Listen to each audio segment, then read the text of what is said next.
All right. One machine says we're live. The other one says we're not. I'm going to go with the one that says we're live. And I'm going to say hello. Happy Friday. It's a beautiful Friday here in Atlanta. And it's always a beautiful Friday to talk about small business and small business breakdowns and stuff that's going on in the industry that we think might be worthy of a discussion. And when I say we, I mean like the whole small business trends breakdown crew. At first, I'll say hello to the Chief Technology Officer of Small Biz Trends, Leland. Hey, Leland, how you doing? Doing great. How are you? Hey, it's Friday. Need I say more? I mean, I love yeah. It's Friday. Few more hours of work, and then it's just a coast through the weekend. Absolutely. And somebody who seems to be already starting the weekend because she's outside sunning and funning is Eva Taylor. Hi, everyone. I am starting the weekend early. Welcome from tropical Cleveland.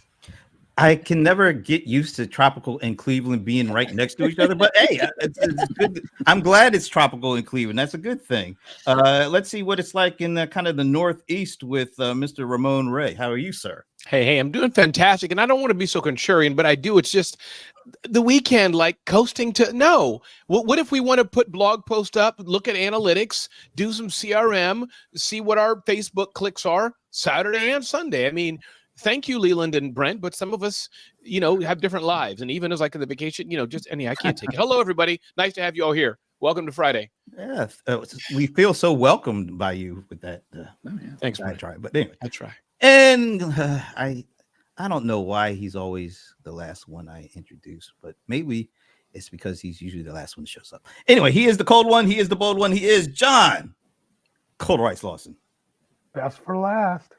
I did not say that. I know, but that's what you implied. So thank you. Surely did not imply that. Yeah, you did. Yeah, you did. Well, I'm glad we're all here. We got this is show number 3 already. Jeez, we're like cooking with gas.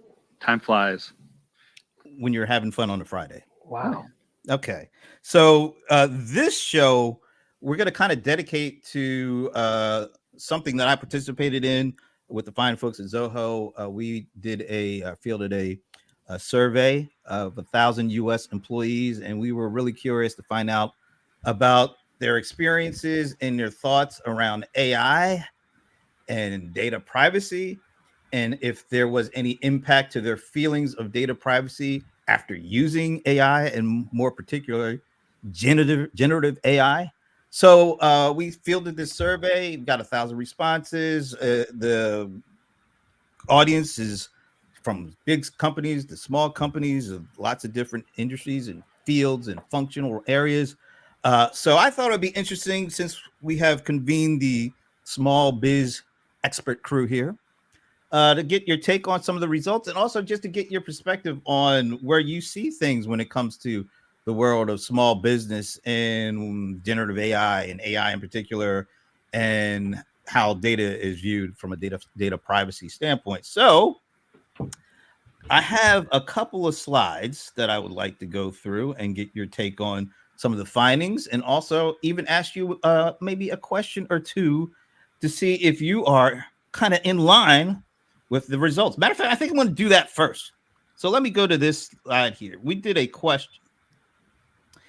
We asked the 1,000 folks who took the survey, in order of importance, what are the key things for you to make your technology decision?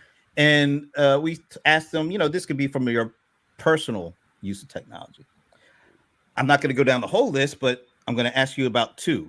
Which of these 2 are more important for you personally when you're going down the technology usage chain? Convenience or data privacy? I'm going to start with Leland. Which one is more important to you personally? Personally, it's convenience. I know that all my data is out there, and I know that, I could try to keep my data secure, but I know that, if these companies want it, they'll get it. I'm reminded of that story of Target, and they had followed this woman and checked Wasn't a out woman, her. it was a 16-year-old girl, actually. Yeah, the 16-year-old girl, and they started sending her coupons for like baby stuff, and she's like, I'm not pregnant. No, she was. They figured it out based off of her buying patterns. They found out she was pregnant before she knew she was pregnant. And Actually, before her parents, I got a Yeah. little wrong. The parents were getting these emails or seeing these emails that Target was sending her, and they were like, "Why was Target sending my daughter, my 16-year-old daughter, all this stuff about baby things?" And then she had to let them know what the deal was. yes. So it's like if they want it, they can get it. And so it's like, well, if they're gonna get my data anyways, I may as well be convenienced for it. All right, Ivana. I couldn't have said it any better myself. With me, it really is all about convenience. You know, I am in the marketing business. I am lucky enough not to be holding customer sensitive information. So I want to be really clear about that. So the happiest thing that could happen to me is for someone to get into my campaign data, swipe it, and put it everywhere for free. That I think would be amazing for my clients, for myself. So yeah. So, you know, I'm just not in a business that, you know, I'm not touching personal data. I'm not touching, I don't have to touch payment data, stuff like that, you know. So it's not a big deal to me. Ramon. Hey, yeah, definitely convenience. I would assume that there's some base level of security for all the things we're talking about. That doesn't mean I don't want to be secure, but I'm going to make the assumption that security is already there, so hence convenience. On the other hand, let's say that I was flying a plane. Yes, I want to be convenienced, but I'm also assuming it's secure. It has to be. So definitely for me, it's convenience. That's for sure most important of all the things I'm doing. Security, I assume, is baked in some way, shape, or fashion. And those who want to be mischievous are going to do it and hack it, get it, steal it, share it. It's just what it is. Mr. Lawson? Yeah, absolutely. I mean, we can beat that dead horse. It's convenience. I mean, come on, give me a break. We use mobile phones and computers and tablets, gaming devices. Our data's everywhere these days, and it's there because it's convenient. So, convenience. So that goes along with kind of the survey results that we're seeing here. Everybody, well, the most important one of the things that we asked them about was definitely data security, but there's a big difference between data security and privacy and things like that. But convenience was number 2. Once you got past that initial data security, and it's number 2 by a long shot. I was kind of intrigued that affordability was actually lower than data privacy. I was thinking maybe the cheap factor, like John Lawson, he would probably think even affordability is more important than data privacy. But the bottom line is there's kind of this nuance here, and I'm going to play you a clip from a Zoho customer that I spoke to at Zoholics, who is the chief people officer at a company that deals with health and wellness and medical professions, to hear what she said, because she kind of said the same thing you did to a point. In my work world, it has to be privacy. Okay. When it comes to patient data, there's absolutely no compromise for privacy. You can't put convenience above it. You can't put affordability above it. But if I'm being honest, in my personal world, I don't know that I always put privacy at the top. So if I was looking at technology for myself, it's probably a toss-up between convenience and affordability. I'm going to stop it here because after this, you're going to hear from a couple of Zoho folks who had some opinions after seeing this. And I don't think as much about privacy, which I don't know if I will more after this conversation. Do you think she represents kind of the general thinking when it comes to where data privacy fits in the list of priorities here? I believe so. And also, if you notice that companies, they often make it easy so that it's easy for them to collect the data by improving the convenience. And the reverse is true too, where they make it extremely difficult if you want to enable privacy. They play all sorts of tricks to make sure that you do not disable something that may put them in a disadvantage. Privacy abuse is the default setting, and that's optimized for convenience. I believe people give up privacy in the name of convenience, and vendors and companies that collect the information optimize it for convenience. People in leadership positions at companies probably care a lot more about security and privacy, but a lot of frontline workers probably just don't care. Like they're just trying to get their job done. So you guys are small business owners, but maybe the people that work at small business who aren't owners, who are just employees, do you think they are worried at all about the data privacy versus I want to get my job done as easy as possible? I think they're worried about it, Brent, but I think, again, it depends on where you're at. If you're at a bank working for the NSA, contracted to go fight in Iraq, and you're running from a spy, and a spy is chasing you, and you have your credit cards hanging on your neck, well, then you're going to be pretty secure focused. You're going to be worried about that. But for most normal people, even as said, she's not transacting in customer data. Neither am I. I have a publication. So in that respect, I'm not. But if I was first foremost something with health and medical records or banking, that would be security first. I have friends of mine who are former government employees, done some high-tech secret Uber stuff.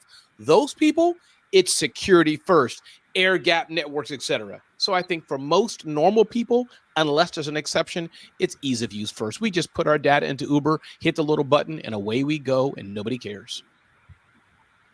Do you think that will change as more and more people get used to using AI tools and get used to even providing health kind of data or financial kind of data to these Gen AI systems that get thrown in there, data gets thrown into the public? Do you think that'll ever get a point where people are going to throw up their arms and say that's enough? I mean, when it comes to health, and when it comes to health, military, certain kind of, very sensitive data, there's government regulation. It's not whether public opinion matters. I mean, HIPAA compliance doesn't matter what you think or I think. You got to be compliant because that's an industry standard. So there's certain industry standards that will be getting tighter as we get more into generative AI and see how that comes into the mix. But I think the general populace, and that includes the business owners, really don't care as much. I think this thought of data privacy is so 1990s. It's not part of this world that we live in 2024. It's just not. And no, you're right on that, John. And Brent, I just want to, in case you didn't see it, but I want to point it out to you. Pierre Dubois is here and saying my comments were the best comments he ever heard. That's not exactly what he said. Actually, he did, actually, if you quote it right. And then Karen is here as well, and others are here. So they're saying Ramon's had some of the best comments I've ever heard in this moment. Okay, well, I must be not seeing things. But anyway, thank you, Karen and Pierre, for joining us and adding your thoughts. And then actually, you did say you have a terrific example of credit card around the neck and being worried versus just using a portal and going on with their day.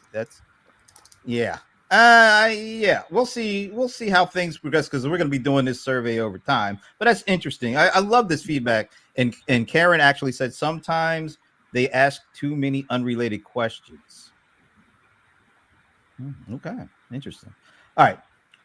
We asked a question about how often do they use Gen AI tools, and we asked them, is it daily? Is it weekly? Is it monthly? Is it never? What was that? What was the? Because if you use Google, you use the generative AI tool. Yeah, but they don't know that. That's what I'm saying. If they are purposely using, if they know that they're using, that's the better question. Well, do you know that you're using that's Gen why AI? this turned into an episode of what Pass the Mic or something. I'm just saying. If they know what they know, then they're going to answer a certain way. If they don't know, they don't know. Then how are they going to answer? Yeah, we do. So this is. If you know if you're using Gen AI device or tools or services, what is the answer? So I want to ask you guys, give a guess to how many use them daily and how many don't use them at all. Go ahead. 100%. 100% for which one? They use them daily. No. It's something like 30-some%, like 32% are using it daily, and like 20-some% are not using it at all. Or maybe it's reversed. I like 60 even. I say 60 using it daily. That's my bet. We'll see. Okay, good. That's good. I've already seen the answer, so I'm not going to. I know. I did review. Yeah, I did review. I did see the answer. Oh, you did? Oh, okay. I did. Well, I'm glad you guys didn't. And anybody in the audience, Pierre, Karen, LinkedIn user, we don't know who you are, but feel free But to we're off the hook, so I like that. I didn't know we were on a hook, but that's okay. But if you have an answer that you want to put out, put it in the comment section. We'd love to get it. So you guys are all over the map with that answer. It's kind of interesting. The answers that we got from the survey, 24% use it daily, 37% never use it. Did you ask how many people knew what it was? Dude, if you didn't know what it was, then you're not gonna... That's what I'm saying. I mean, if you use Google, no, but come on, we want them to know the purposely, if they're using a tool or a service, is explicitly because it's a Gen AI tool, not because they're using. It's like, yeah, exactly. If you're using that, that's what this question was about. Not to understand. I gotta get something out there, you guys. I gotta get something out there for the audience and everyone, because y'all did not read the report and you did not look at this detail that I'm going to tell you. Oh, I like right, because I always look at this detail when Zoho does a survey, when anyone does a survey and calls it small business. Didn't call it a small business survey, just to clarify it. There was 28% of the people who took it that were small business. Not even. So let's be clear. Well, it depends on your definition of small business. Right? Like the biggest, no, because you'll need this for the context, right? This data will make sense to you when I tell you this. Like 33% of the respondents were from companies between 100 employees and 1,000 employees. Yeah. That's a full third of all the respondents are in that type of an organization. Okay. 10% of the respondents were from like something smaller than that. Well, there was 100 to 1,000, and then there was above 1,000. And that was where roughly 21%. And then under 0 to 100, and it was classified 0 to 25 and 26 to 100. That makes up another big chunk of that. Correct. But just like, let's just be clear that it's almost like reversed, right? Like out of the 33 million small businesses, 80% of them have like 0 employees, and 10% of them are in that 100 to 1,000 people. So when you're looking at this data, 24% are using it daily, 37% never use it. These are like big companies. They're like in departments where like, I don't need to use this. Well, or their company policies prevent them from doing it. That's a different story. Yeah. Well, we did ask them about company policies, and we got some data on that. But also, I guess we have to also say the definition of what a small business is in the eye of the definer, because some people will say 0 to 10. Some people will say 0 to 100. Some people will say 0 to 1,000. Yep. It all depends on what the you're US says 500 and under. So but how many people operate with a different definition even from that? Yeah, but that's why I'm just letting you guys know that the bulk of the responses are coming from larger organizations. I'm not classifying them small business or anything, right? I'm just saying. But that's not a large organization to some people. Right. Right. Can I ask you a question? Hold on. The one thing she did say, though, which I didn't know, was that 80% of small businesses are under 10 people. Really, 0. Honey, 80% of small 80%. Businesses have 0 employees. That's huge. So is that so basically, though, are those folks more of a entrepreneur than a small business, the way they operate? No, I mean, are they operating as a single solopreneur versus a group of people working in an organization, a small group of people working in an organization? Okay, maybe I think we're going into a little bit of you're going. The only reason that's important is that look at all of us. We all work from home. We all fit into this category. Even though you could have teams. I have a small team. I know John has a small. Ramon's got teams, right? And yet we're sort of like our own little thing. About you, how often do you guys use AI? I am like in it, not just every day. I am in there. ChatGPT was down for like 2 hours the other day, and I was like in the middle of something. I'm like, hey, I like Claude. I'm a Claude person. I want to ask Karen. Karen, are you a small business person? Because Karen says she doesn't use it. Karen is Karen is an amazing tailor. Okay.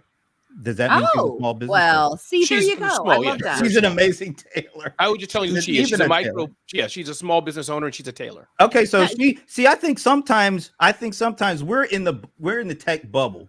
There are a lot of small businesses that are not in the tech bubble. I don't think we're representative of the overall small business. Correct. So even though you and I and probably all of us here live in this thing, because I do all my video editing is starts and ends with using these different services.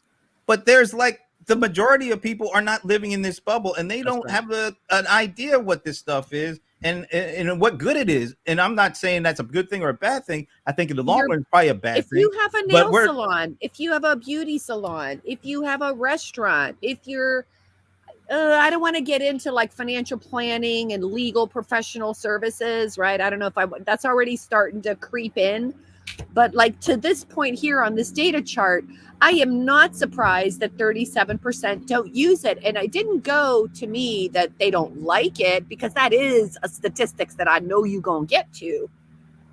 Well, it's not the main reason, it's part of their job, right? And or it's embedded into the software. The main reason that they don't use it, at least in our survey, is that they feel like they never had to use it. They weren't instructed to use it, so they don't use it. It's not a privacy was way down there. They weren't worried about privacy. They just didn't have a need to use it. But Brent, I think go ahead. I was going to say, Leland, go ahead. Leland, you go ahead. I think that once it starts getting baked into bigger softwares like Microsoft Office, like Microsoft Outlook, to where you can actually say very quickly and very easily, you shouldn't have to look for it. It should be as natural as breathing. Then that number is just going to go skyrocket. If it's going to be in QuickBooks and it makes their life easier, that's going to... To the point, Leland, of QuickBooks. QuickBooks is already having a prompt that says, I used AI, and that could be just greening it, whatever, but I used AI to write a response to your vendors who are late with payments. That's already a pop-up. But I just wanted to say something, Brent. We've had 3 episodes here. The first 2 episodes were calm. It was cool. It was nice. This is like ESPN, people arguing over how somebody hit the ball. It's like The View. Wait a minute. I challenge you because I know you don't watch ESPN. Brent, come on, Brent. Forget that. You can't easy with me, Brent. Guys, here's one thing. Now. See how John just cut in just like this? He didn't say, please, excuse me. He didn't raise his hand. About football, which starts this weekend. But started last night, by the way. I watched games. But here's the thing. I guarantee you guys, none of these folks, if they're using just a CRM system, they're actually using Gen AI. Sure. Because taking a CRM system and grouping it based on location is being done with generative AI. A lot of the tools that we use already have it. Just the fact that we're able to break it out now and have an interface with a chat GPT where we can actually build stuff in it is new to a lot of people. But the concept of generative AI is not all that new. I would say that the actual concept of AI is decades old. This generative AI that kind of came to the forefront less than 2 years ago is relatively new when you take that into consideration. The front user interface. Exactly. That's exactly what I'm saying. That's the new part. There's a new part to this thing. That's not new. It's just an interface. Oh my God. Okay. Yeah. That's not new. Look, Brent, let me just say this, okay? Now you get it out. You can watch more of this at 5 p.m. But yeah, right. But he'll be gone soon. He'll be gone soon. So let him talk. Only 6 minutes to go. I can't with you people. Why? Go ahead, John. Count down the minutes. But I'm just saying, if I come out with a new phone, it doesn't make phone communication brand new. I mean, it just revolutionizes the way we communicate, like the iPhone did when it came out. There's a lot of delineation. Yeah, I will say that. That's what's going to happen. Generative AI does not exist until iPhone 16, 17, whatever's coming out in 2 weeks. That's when generative AI will actually exist. Apple is too late. That's a good point, John. You know what? That's a good example. It is. And everybody, the what is that? The Jeffrey Moore, right? It's those of us, and even we're not early, but let's pretend we're early adopters. Right. Once it gets in the iPhone, our grandma was going to be like, you know what? I wanted to do cookies, and it automatically gave me. Look, wow, Apple already blew their opportunity because they came out with Siri, 11, 12 years ago? Yeah. It's coming back. Anyway, let's go to Karen's comment because I like this. She's saying she doesn't use it because she doesn't know about it. She goes to classes. She knows about the stuff, but just don't use it. Don't need to. I'm more verbal with my customers. And I will say to you, Karen, that's great for now. I would love to know your answer to that 5, 6, 7 years from now. Because I think it might evolve. If she's having people, for her case, to even as point that we're in a bubble, there may be some industries, again, we can all use it, quote unquote, but there could be some industries, you making $150,000 a year, you got a steady pool of customers. Hey, Karen, can you come back and measure me again and give me a new suit? She maybe. And what she might do is, because remember that app that came out years ago that took you took pictures of yourself and it got the dimensions? No, it's an app that Amazon thing. Yeah, you would. Well, actually, there was a company, and then Amazon did. I know what you mean. But you would take pictures of yourself from different angles, and it would get your measurements. Sure. And then it shaved down the time of doing it. I think even if you don't use all of what Gen AI has, you're gonna eventually evolve and use some of it, because what somebody used to say, a chatbot or AI won't replace you, but a person using it might. And I think that's kind of the long and short of where we're going with this at this point. Sure. Boy, this is great. John, you do have 4 minutes. I'm just keeping tabs for you. You're counting down? Yeah. You get the last word before you bounce, and then we just going to talk like when you're not here. All right. Here's another question. Since I know Ramon and John didn't see it, and I'm guessing Leland and Ivana did, but Pierre and Karen also feel free to, and LinkedIn user, can't forget LinkedIn user. We did ask them what the impact of Gen AI was going to be on their job. And there was a positive, there was a negative, there was nothing. If you had to guess, how many people said, oh, Gen AI is going to have a positive impact on what I do? What? Go ahead, John. 70%. Yeah, I think most people think it's not going to have a positive impact, but they're wrong. So what percentage would that be? Yeah, that percentage. Yeah. That. See, this I was right. That's exactly what I said. Well, you said 70%, John. You're kind of close. I mean, it's not terribly far off. Okay. But it's out. Are you surprised that it's that positive? Because it's a little over 2-to-1 positive to negative. So did you think it would be more positive, maybe less positive, or this is about the right number for where we are right now? I think that's good. Actually, I think it's more than I thought, because there's a lot of fear factor out here. So, Ivana, Leland? Well, when it comes to technology, I mean, companies are always looking for ways to reduce headcount. I mean, McDonald's did it with the little self-serve kiosk thing in order to cut down on the number of employees that were up on the front counter. And so I could imagine that companies will go, oh, if I could replace you with generative AI, I will. And then they'll regret it because it's not quite at where they need it to be right now to be able to do that. But yeah, I've heard this conversation go on. I was listening to this conversation on a podcast or something, or a call-in show, and this guy called in and he was screaming and yelling. He did some type of real estate stuff, and he said he's already been replaced by AI. And I'm like, yep. And did you know? And so I learned this little statistic. Do you know that there were before calculators, there were actually people who did like math. They called them computers. Remember that movie, the Hidden Heroes movie? No, yeah, the Hidden Heroes, where the lady. There are people whose job it was to do like more complex math. This was like their job. But what I think is, so as I was thinking about this comment, jobs will absolutely positively get eliminated, like typesetters. I actually did my first resume, had it typeset, looked at blue lines. There were people that did typesetting. Those jobs are gone, because now if you do get something printed, it's digitally set. A lot of people are not getting things printed, but that doesn't mean that John is getting ready the skill to involved doesn't go away. I wonder how many people were replaced by answering machines. Oh my God. Yeah. Think about that. Yeah. All right, John, you getting ready to leave? Any parting shots before you take off? Have a great weekend. It's a holiday weekend, guys. So peace out. Love y'all.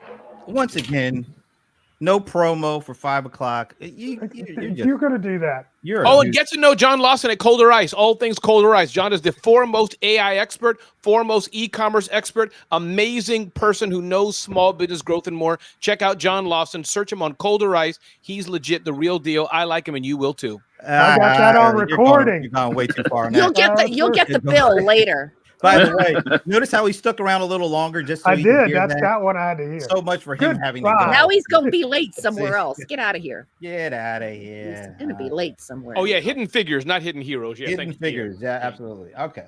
All right. Since there's really only one person now that I can ask these questions to, because everybody else is kind of okay. But this is a good one. So we asked him, are your companies using employee data for training their AI? 42% said they are, and I'm guessing that skews closer up for the bigger companies who have the tools and resources for that. But the question we did ask is, how comfortable would you be if AI actually analyzed your work and did your work performance review versus a human? What percentage of the folks said, "Hey, I just want a human. I don't want AI"? Ramon, what percentage would you say? I would say 80% said they don't want the human. However, that answer comes out, but 80% don't want the human. Don't want AI. Don't want AI. Okay. Most want the human. Most want the human, because when the bots get in, it's like digital tickets. That means everybody's going to get fired. The bots noticed, Mary, you're only working 22% of the time. That's it. All right. So interesting. The answer was, because we gave them the choice of what they wanted, and they said 39 versus 22, which I thought was low. But there was another. So we asked them purely human, purely AI, or a mix. And ironically, as I was expecting, like you, Ramon, that it would be way higher than that. But it seems like people are actually a little bit more comfortable with the Gen AI doing analysis than I imagine. I am, because I'm just going to say the biggest complaint I hear about reviews, and I've been listening to this again, this seems to be a topic that's come up for me this week. And that is in the HR circles, people are talking about like bully managers, in crowds, out crowds. And reviews really not like certain people getting away with stuff. Reviews not really being based on skills learned, tasks completed, like the things you were supposed to do. And I got to thinking, and I'm like, maybe I'm a mixed person, I suppose. But I'm thinking AI is really, really good at analyzing patterns, completed tasks. If you've ever watched, like during football, and IBM does a commercial about blockchain, blockchain will actually recognize that a task is completed. So I'm starting to think that I might prefer to have AI do the work and be like, this is what the statistics look like. And then the manager kind of can't fudge that and say, you didn't do this, blah, blah, blah. But then they would like literally have to maybe put a performance plan together, or what is that called? PPO. No, like on a good thing, like your growth plan. Like this is where you need to go in your career. Not like you are a sucky employee. Not one of those when they put you on those plans. Not that. But I'm talking I guess about even a career plan. Those who are doing good, even I guess would want it. But to the average worker, the bots that can tell precisely, let's think of typical corporate America. How many times you went to the bathroom? How many times me and Ivana and Brent were chatting? And those are things, right? I haven't been to corporate America in a long time, but just a few times I've been inside. But you could program that. That's just like a function of programming, like the fudge factor, right? But I just meant if I was an employee, I would be nervous that the bots would be laser focused and see exactly. We budgeted 4 hours for him to do this Excel sheet. He took 37 minutes.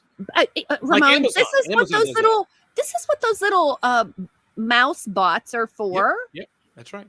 That's what you put the little mouse bot on, and you just like let it move around the screen. And there's technology to detect the mouse bot too. All right, that was interesting. I was thinking maybe it's because AI bots don't have the human element, which is, hey, that guy might not like me that much, or Exactly. yeah. I'm with So you on that. Well, yeah, and AI can, humans can miss things. Mm-hmm. yeah. And I even had this conversation with my mom about, like, even in the medical industry, it's like doctors can miss things, managers can miss things, and then it's like, well, I didn't put that into consideration because I missed it, versus the AI has all the data and is actually using it holistically, and you can tune it. I mean, you're not going to make it, you could make it kind of like a drill sergeant. You get 15-minute breaks, you don't get to use bathrooms for your, or you could tune it to be like, don't monitor the bathrooms, just monitor your KPIs. How many tickets are you closing?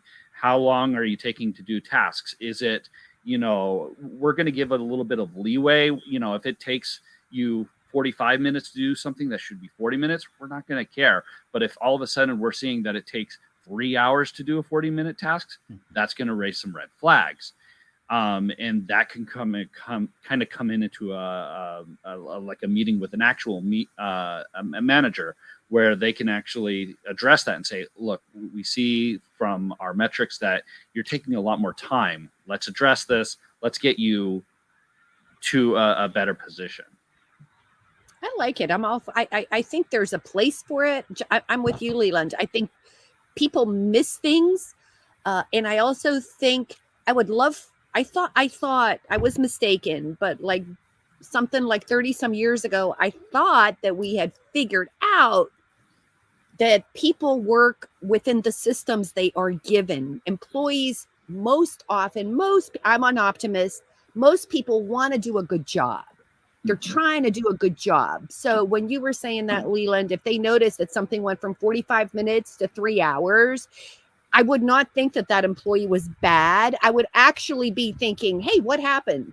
Did the data come in differently? Is the system going down? Like, what's happening inside our workflow system that's created that delta? And AI could probably help that. And so let's say it is a 3-hour thing. Maybe AI goes, well, they didn't actually get the data until the 2-hour mark. So it really did only take them an hour to do. But because of the person in the chain before them took 2 hours, and it caused this little backlog. So let's see where we could find the actual weak link, and trace it back, rather than just say, well, you took 3 hours. It should have took 45 minutes. Now you have to get good. See, this is my thing. And you just illustrated it perfectly, Leland. You have to get good at other things. So now you no longer have to be good at long division, but you do have to be better at systems thinking. You do have to be better at maybe some HR planning and working out workflows, or like hiring people. Like, other skills are going to become more important, I think. All right, let's keep going. This is great. If I asked you, I actually think I already know the answer to this, but would you consider the Gen A tools and services that you use at this point to be indispensable for you? Yeah, and I'm not sure if I'm happy about that or if I'm upset about that, because as I just mentioned, you know how, like, once you got your cell phone, you no longer remember people's phone numbers. I used to know all these things. I have noticed that since I've been using AI to do certain things, I have got, again, thinking about outlining a project or a presentation or an article. I don't think about that as much. But I do spend more time like strategizing. I spend more time, you know what I'm saying? It's like I feel my thinking has shifted, and I've gotten worse at things I used to do quickly and manually. I've gotten worse at that, but I've gotten better at some other things. I'm curious how everyone else relates to this. Yeah. Ramon and Leland, would you say that the Gen AI stuff you use has become indispensable to you? Oh, for sure. And indispensable in the way of faster productivity and saving time, and to the point about the people who fear jobs, cheaper. But I'm also getting my team, I have about 3 or 4 team members, sometimes 5, to use them more. So making us smarter. So yes, so the answer is yes. Leland? Yes, definitely. In fact, I was dancing when it came out. I'm like, I'm not the best writer. That's not my strong suit. I'm more of technology, math. That's where I kind of excelled. And when generative AI comes out, and I'm like, it can write for me. I don't have to worry about writing. Okay, yes, I'm on board. I check everything. I'm a bit of a perfectionist when it comes to like what's going out, and it's like, okay, I read it, I make sure that it sounds correct and it doesn't sound wonky. But I was so happy when it's like, that's covering one of my weak spots. It's I imagine that this is how people back when calculators first came out felt when they weren't good at math, and it's like I got a machine in the palm of my hand that can actually do all the calculations. Yeah. So all three of you, and I would classify myself as saying that as well at this point. So is it a surprise when you see of all the folks who use Gen AI tools and services, only 17% of them said they're indispensable to them. 40% say they have definitely increased their productivity significantly, but only 17% said it's become indispensable. Are you surprised that the number is low or where it's at? Nope. Yeah, it just because it's we use it. We go to ChatGPT, we use these services, we have to leave and go to these services. And it kind of goes back to my earlier comment. It's not baked in as much in the bigger applications. And I think that once it does actually become more easily accessible, it's on your phone, and it's like, bring up a cookie recipe or something like that. That number is going to skyrocket. Any other thoughts? Even you were shaking your head. I'm not surprised at all, because again, look at the response. I can't say enough about that. You got to look at the respondents and where they are. And I'm so happy that like someone like Karen is here to speak for that group in the small business space, right? I second what Leland said, but I just don't see it as indispensable if you're just like not in a job that requires it. Ramon, what do you think? Yeah, if you're in a regular job, whatever regular may means, it's not going to be indispensable for me. And I'm guessing that maybe even Leland and even because we're content first people, it's transformed how I'm building zoneofgenius.com. And I'm guessing to some degree, maybe Small Biz Trends, even though they've had writers for years, I bet there's some cost reduction, even the same way. So, I mean, for me, yeah, it's transformed. I can go to scale faster, do more articles and all that kind of thing. And I just want to shout out Pierre Du Bois. I think many of us know him, but Zamana something or other. Pierre, put your name in there. It's just Zamana. Thank you. Zamana Analytics. Just want to shout out Pierre's a good guy, been around for a while. The guru. He's been using Google Analytics before there was Google Analytics. Back to you, Brent. I like that. It's like Ramon is a correspondent. Yeah. I'm so used to like flow. Like I hate dead air. So I like to tag people. Then, I just don't like dead air. So. All right. We're getting close to the end here, but I wanted to go into one of the things that we found when we really dug in. What am I saying? When I really dug in, I guess it's safe to say that, is we looked at the daily users versus the never users to see, what kind of differences we found in the way that they perceive things. So I'm just going to pop this up and let's see. So when we looked at daily users versus never users, 6 times more likely to believe AI will have a positive. I mean, that's a huge difference. 78 versus 13. So, and this is AI, just generally their thoughts on the impact of AI, not Gen AI, just AI, because we didn't ask people who said they don't use Gen AI, anything Gen AI related, but just their general thoughts on artificial intelligence, at the high level. So 6 times more likely to have a positive, think it'll have a positive impact versus a negative for the never users. Almost 5 times more likely to be more comfortable with personal data being used by Gen AI services like ChatGPT.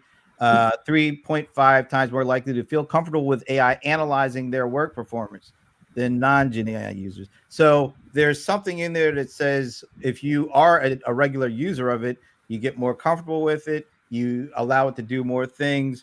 But the folks who never use it are never going to get to that level of comfort or that level of positive thinking around that, which makes total sense, because a lot of these folks who don't use it there are some negative thoughts, but there's also, well, I don't need to use it, so I don't have any thoughts. But there is a significant portion of people who are just averse to using it because they think it's going to take their job at some point. So there's a lot of really interesting perspectives and kind of clashes, because the other aspect that I thought was just universal, whether you're a daily user or you're not, or you're working at a big company or not, they all think that there should be at some point government regulation involved, and or like we're saying 75% across the board say that when it comes to companies using their employees' data to train their AI, there should be some government regulation involved. And the other regulation question we had asked was content created by these Gen AI tools and services. There should be regulation and how the IP is allotted to content created through those. Across the board, doesn't matter if you use it all the time or never use it, or you're a big company or small company, or you're marketing and sales. They all say, vast majority say, there needs to be government regulation involved with this. What do you guys say? I think it can't hurt. Go ahead, Leland, please join in. What would be the regulations? I guess that it's like it's easy to say yes, let's regulate it. It's like, but not what way? How would we tamper it down? Like, is it a system in which you can't use this kind of data in your generative AI? Is it something to where, it's like you have to get permission from websites to scrape them before you use their content? I guess that would be the question. How would it be regulated? Because, there's the potential that if you regulate it in such a way, it could all of a sudden kill it. But just think of this. We didn't ask anything other than that question, whether it should, and 75% said yes, without even thinking, or, well, what's the next level of who's doing it and how's it going to be done and what's it going to be about? It was universal. 3 out of 4 said yes. At some level, at some point, there needs to be, both from using my employee data to train your AI to analyze me, basically, and to who owns the IP for the content that gets created. I thought that was interesting just because there wasn't a whole lot of, well, should we do this or that? It was just, yeah, we don't know what, but we know we need it. Yeah, and I do agree. We do need to regulate. I would love to see what that regulation is and models based off of that. How would it affect generative AI going forward? Ramon, sorry. Yeah, brother. No problem. Whether there's regulation or some guidance, then it's definitely going to end up being regulation because the government loves regulation. I think something has to be done. Again, just like guns, for example. I'm not talking about gun law, pro-gun or not, but I'm talking about when you use a gun in a crime, there's a different set of penalties than if not. We already know you shouldn't hit somebody in the head or you shouldn't rob somebody. That's a given. We have laws on that. But if you use a gun to rob somebody, that's a difference. So I think AI is going towards there. We already have rules on copyright, trademark stealing, IP. There's all that. But I think now it is, if you use AI to do X and your user uses the tool to do X, what's the penalty? Which is where the big companies especially want government. So I think they want to be protected as well. So it's not murky and just in some random court. Yeah.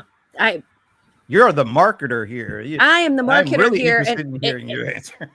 Well, I love this conversation about IP. This has been in the courts. Sarah Silverman has a case out there, as does absolutely anyone, because like I could tell it to write an article like me because I have lots of content out there. Ramon could do the same. Anyone who has any content out there can do the same. Sarah Silverman has a case out there because her content was used.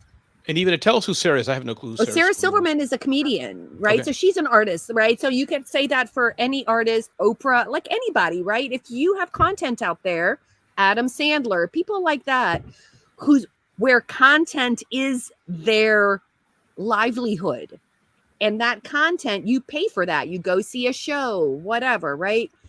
So there's a case out there that has still not been resolved, and that is still happening out there. So I think regulations are going to happen, but the best regulation, and unfortunately, that's why we have lawyers. This was the first day of my business law class in MBA school. And the guy says, why we have lawyers? And we all sitting there, and he goes, because people are no damn good. If people just did the right thing, we would not have a job. So because there's no legislation out there right now, and I'm going to give a tip for small businesses out there who are working with AI. My tip is this: because there is no law as of today with content creation, if you are creating content, and I don't care what kind of content you are creating, I make it a rule like 80-20, 90-10. That doesn't mean that I don't use AI to help me generate content, but that content is edited. That content is mine. That content holds my brand. That is good advice, people. Best SEO advice was the one I got in 2008 before it was a thing. Write for your reader. So the basics of be a good person, be a good business person, run your business with integrity. Because guaranteed, if you have a little thing in your head saying, geez, I'm not sure, it's probably not a good idea. And the congregation said, amen. Well, Ramon and I, we have skills in this area. Wait a minute. You know, I have done my fair share of writing too and creating content too. And I know Small Biz Trends and Leland has done it too. Don't make us look like we ain't doing nothing.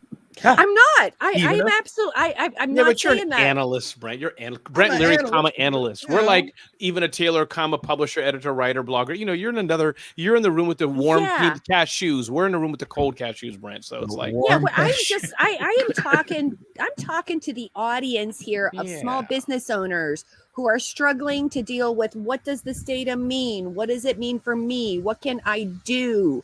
And all I'm saying is anyone, and Leland has been through this process. Google changes a rule, and now you've got to go through 30,000 pages of content to fix something that you thought was a pretty good idea to do because it improved your rankings, blah, blah, blah. Well, at the time, it was the right thing to do. Then they changed it, and all of a sudden, it becomes the wrong thing to do. Yeah. But I guarantee you, if you do the right thing for your customer and help them choose you, if you do the right thing to where you're feeling good, like this is my content. I use AI to help me. We all use computers. We all use calculators. Nobody sits there and says, I did this math problem with the calculator. Nobody does that. You know, that will help you. This is very boring advice, but that will help you in the long run because legislation will come out. There will be something at some point. So I'm not surprised by the data. I am concerned by the fact that legislation of some sort is going to come around. Why? Because people are no damn good and we can't have nice things. Wow. I don't know how to add anything to that, but that was like your second mic drop in as many minutes. Anyway, no, this has been a fascinating conversation. I thoroughly enjoyed it. I love that we're able to have these kind of conversations and look at data and come at it from different perspectives and angles and still, you know, walk away feeling like we're the better for it. So I appreciate it. And I know Leland, you guys did put up an article about the results of the survey. So appreciate that. People can check that out on smallbiztrends.com. And I really like Leland, how you're knocking out the little shorts there too. I really enjoy that. I want to hear what our audience wants. What's interesting? Did you guys like the data? I love talking data. I think it's awesome. So fun. And also would love to know what topics you guys are interested in. Yeah, maybe we got to figure out a way to elicit feedback regularly. I don't know if we could ask them to leave it at because most of the people, there's people from Facebook and LinkedIn. Mm-hmm. And so maybe we need to give them one address or something that we can start collecting their feedback on, because if they start leaving it all over the place, it gets a little hard to gather it and look at it all. And feedback is important. I think feedback is absolutely important, even to thank you for that. But I think the other half of that is people don't always know what they want. My rundown with Ramon, I don't ask what you want. They come because they want to hear what I have to say. So that's just another thought. I've never told the Wall Street Journal. Well, you know, we can't stay on topic, Ramon, to save our lives. So if they say that they want a microwave, we'll be talking about something totally different that we feedback. think they should know. You know, they didn't come in here just to know, hey, what do y'all want?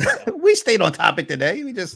It was a lot of fun topics. That's all there is. After John left, it went perfectly well. That's usually how it happens. But anyway, no, thanks to everybody who checked this out. We hope you have a great Labor Day weekend. I think we'll be back next Friday. We're going for 4 in a row. Man, that's is that some kind of a metric that we need to celebrate at some point? We got 4 shows in a row, something like that. Bring Anyway. up the little poppers. Yeah, with the poppers. But we always end with last words. Ivana, do you have a last thought before we leave? I gave my mic drop, right? Do the right thing. You can't go wrong. I like that. Do the right thing. You can't go wrong. That's really eloquent, actually. Ramon. Yeah, keep hustling, keep working, keep grinding, keep showing up and be a good person. And definitely check me out at zoneofgenius.com, ramonray.com, and definitely our flagship site, smallbiztrends.com. He's such a great promoter. I like that. Very good. All right, Leland. I'll echo what Ramon says. Just keep doing the grind. Not in a bad way, but invest in your business, keep growing it, keep working at it, and keep growing. I like that. And I'll just say thanks for everybody showing up. Like the comments in the discussion here. Be on the lookout because we're going to be dropping lots of other data points from this because there's just way too much to cover today. So we appreciate it, and be on the lookout at Small Biz Trends for that kind of thing. So have a great weekend. We will see you next Friday. Until then, I just sound like Walter Cronkite.